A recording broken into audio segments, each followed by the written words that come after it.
247 indicações para prêmios. Dentre esses, 154 vingaram, eles ganharam. No IMDb, ocupam o segundo lugar na preferência das séries. De quem eu tô falando? Bom, eu sou a Thelma e eu tô falando de Breaking Bad. Você já devia estar desconfiado disso. E é sobre Breaking Bad, sobre os seus bastidores, essas informações inusitadas que eu vou tentar trazer aqui para vocês. Por que a gente deveria assistir como eu, que quase 10 anos depois da série acabar, resolveu assisti-la de cabo a rabo, né? Foi o que eu fiz recentemente e descobri, puxa, por que eu demorei tanto? Então é isso, gente. Mas antes de dar sequência a esse vídeo, eu queria convidá-los a se inscreverem aqui no canal, curtirem esse vídeo e me seguirem no Instagram, se vocês ainda não fazem isso. Aproveitem porque os conteúdos lá são bem diferentes e é legal de seguir.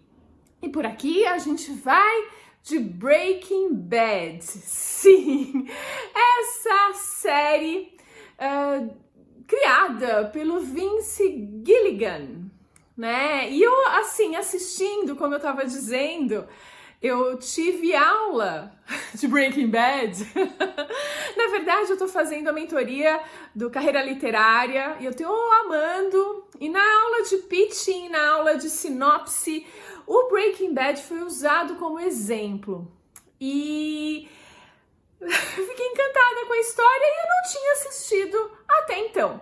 Comentei com meu namorado, ele falou, vamos assistir, né? Ele já tinha assistido, mas fez questão de me acompanhar nessa maratona. Então, todas as noites, quase todas as noites, a gente assistiu um episódio de Breaking Bad, que já tem aí uma característica interessante. São 62 episódios apenas, né? Normalmente as séries são maiores, mas os criadores de Breaking Bad optaram por 62 episódios distribuídos em 5 temporadas, se não me engano.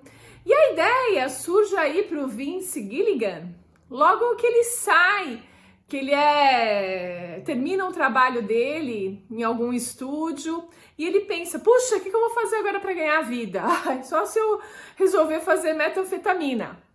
Pá! Aí vem a ideia dessa série. E aí a gente vai para o nosso primeiro ponto para a série ser esse super sucesso. Eu não sei se eu contei para vocês, acho que não, mas é o segundo colocado, né? Eu falei já? Esqueci. No IMDb é o segundo colocado entre as séries, né? Para muitos é a melhor de todos os tempos.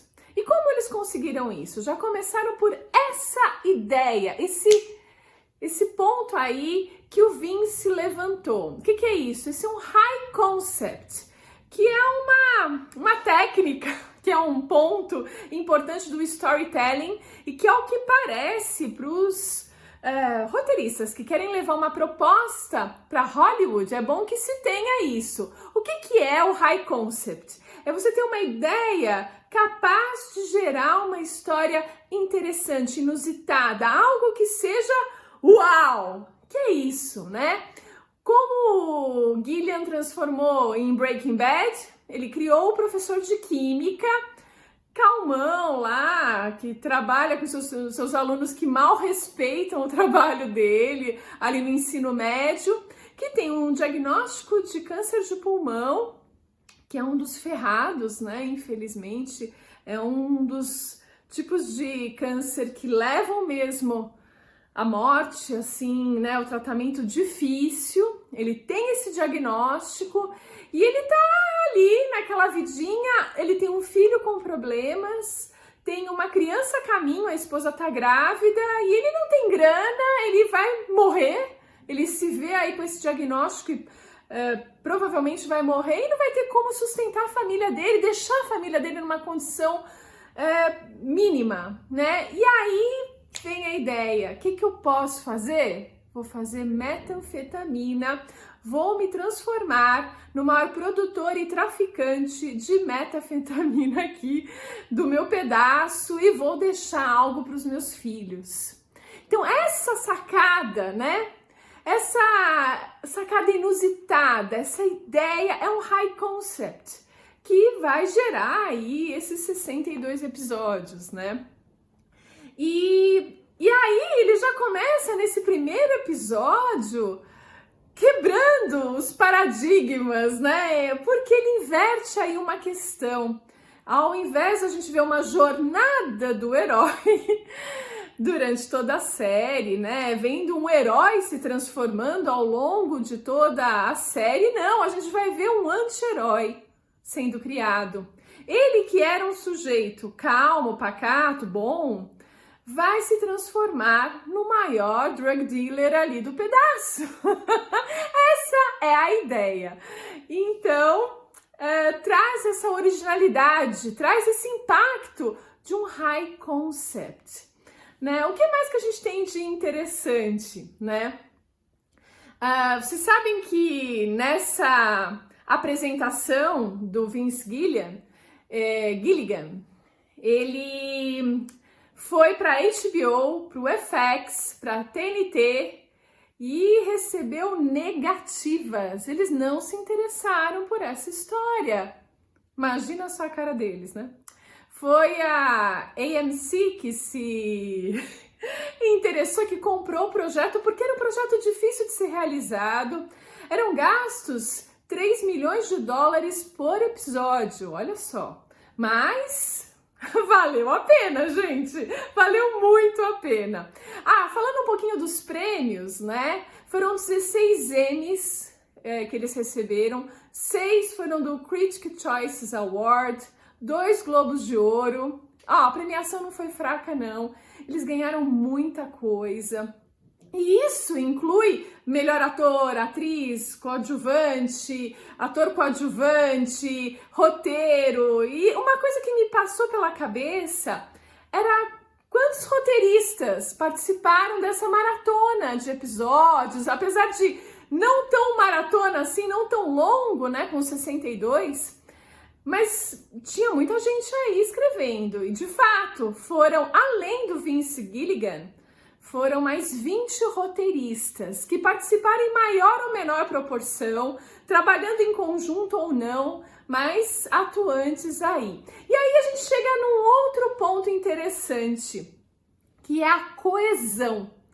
A história, gente, tem uma coesão bárbara. Eles conseguiram colocar elementos lá nos primeiros episódios que, ao terminar no último episódio, tem uma ligação. Aí você percebe o que é a coesão num texto, né, numa série, num livro que a gente está lendo, né, que todas as partes dele estejam conectadas de uma forma lógica, né? Você não pode chegar no final com uma solução que nunca foi mencionada, que não tem nada a ver com a história, né? Aí você quebra e você acaba com a história, né? Ele não fez isso em momento nenhum, ele tem uma baita de uma coesão. E aí me fez perguntar pro meu namorado, você acha que ele já, ali de cara, já tinha bolado toda a história, né? Os detalhes. Bom, eu tenho uma hipótese para responder isso. Não, ele tinha, na minha cabeça, ele tinha o plot geral já estipulado, ele pensou no que ia acontecer, mas os detalhes de cada episódio foram trabalhados ali com aqueles roteiristas, né? Tanto é que eu tava lendo sobre os mistérios aí de Breaking Bad. Tem questões, por exemplo, tem um vilão que aparece na segunda temporada, o Tuco, que era para ser o grande vilão da história. Era essa a ideia.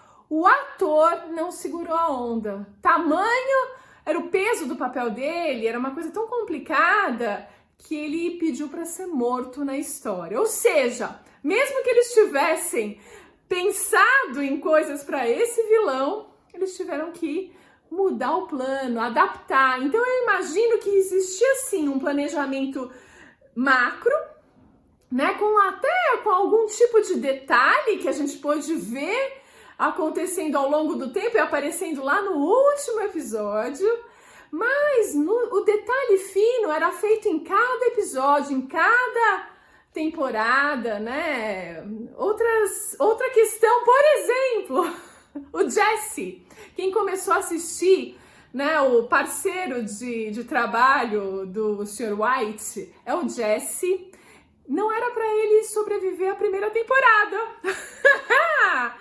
Pois é, mas ele virou o parceiro do Sr. White.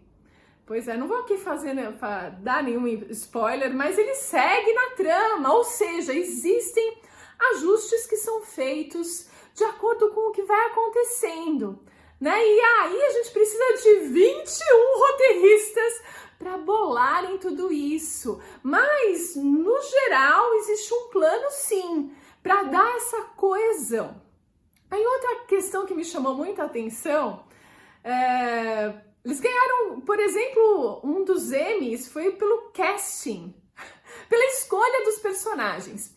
A gente tem, eles são altamente premiados, né? Os atores que fizeram o Mr. White aí, né? O Bryan Cranston, ele ganhou várias vezes e sabe que ele não era a escolha do AMC, né? Do estúdio.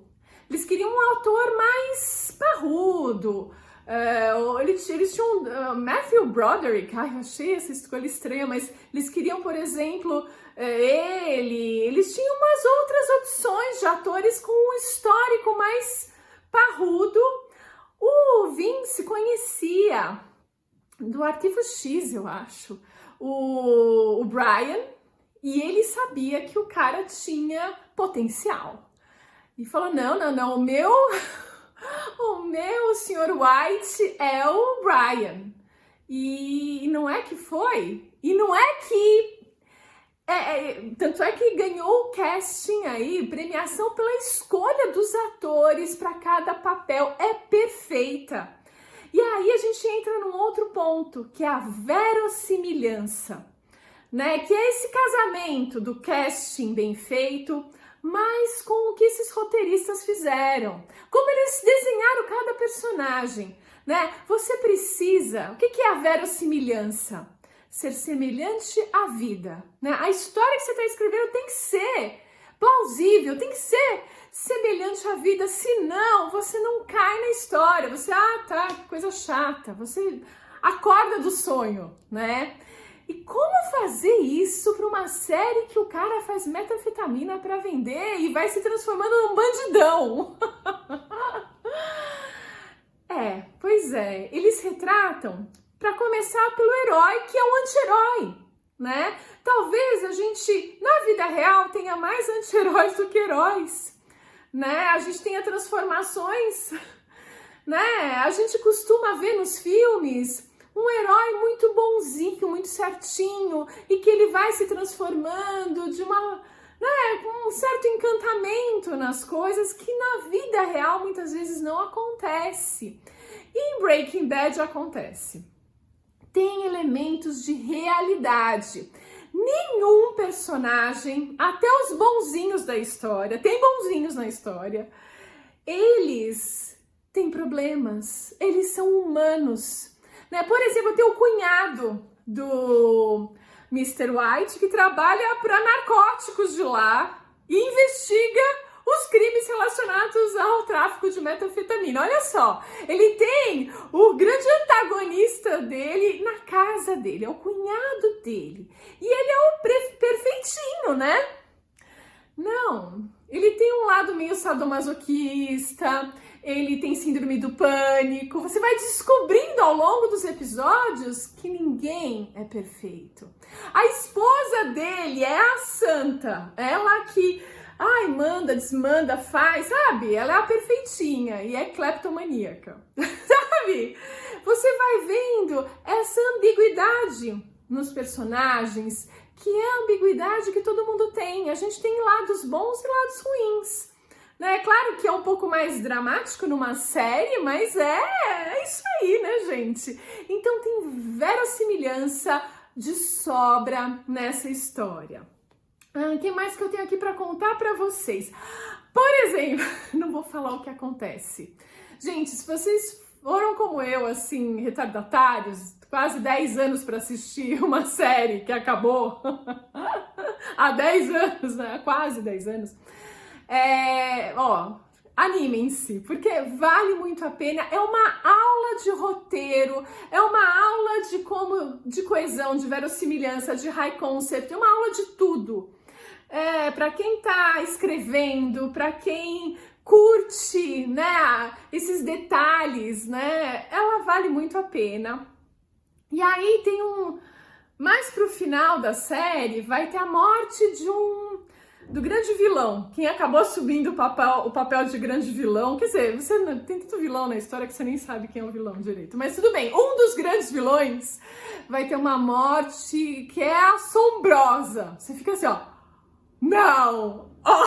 É uma cena que você nem esquece.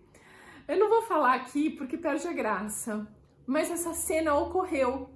A morte do Gus, pra quem tá no meio aí da história, ele vai morrer em algum momento. Todo mundo morre no final. A vida é assim, ela é muito similar à vida, todo mundo morre no final. Enfim, mas o Gus vai ter uma cena que você fala, não é possível. Você fica se questionando se aquilo seria possível. Mas é porque o Vince Gilligan usou um caso real para descrever aquela cena. E gente, é algo assim para você nem dormir direito. É bem interessante e ela é real. Veja, é a verossimilhança. Ele usou exemplos da vida real para trazer para a série. E aí você pode se perguntar, eles fazem metanfetamina o tempo todo? Sim, fazem. E tiveram a consultoria do próprio Departamento de Narcóticos americano que ensinou tanto o Brian como o Aaron, né, os dois parceiros, a fazerem, né, o cozinhar a metanfetamina. Eles ensinaram. Mas não se preocupem, gente, nem tentem anotar o passo a passo que eles fazem, porque é claro que a receita está errada.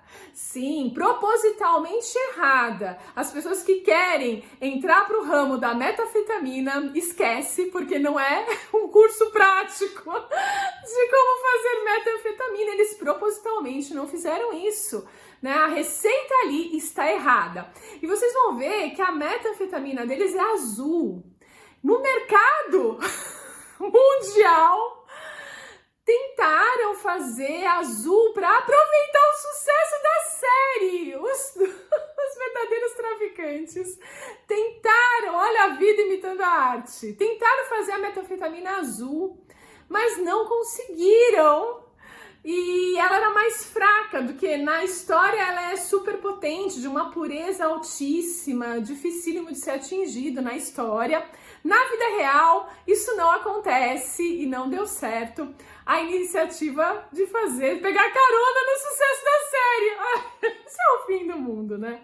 Enfim, mas olha só a importância de do cuidado que eles tiveram em sempre passar as receitas erradas durante a série. Então não adianta ficar prestando atenção que não vai aprender nada.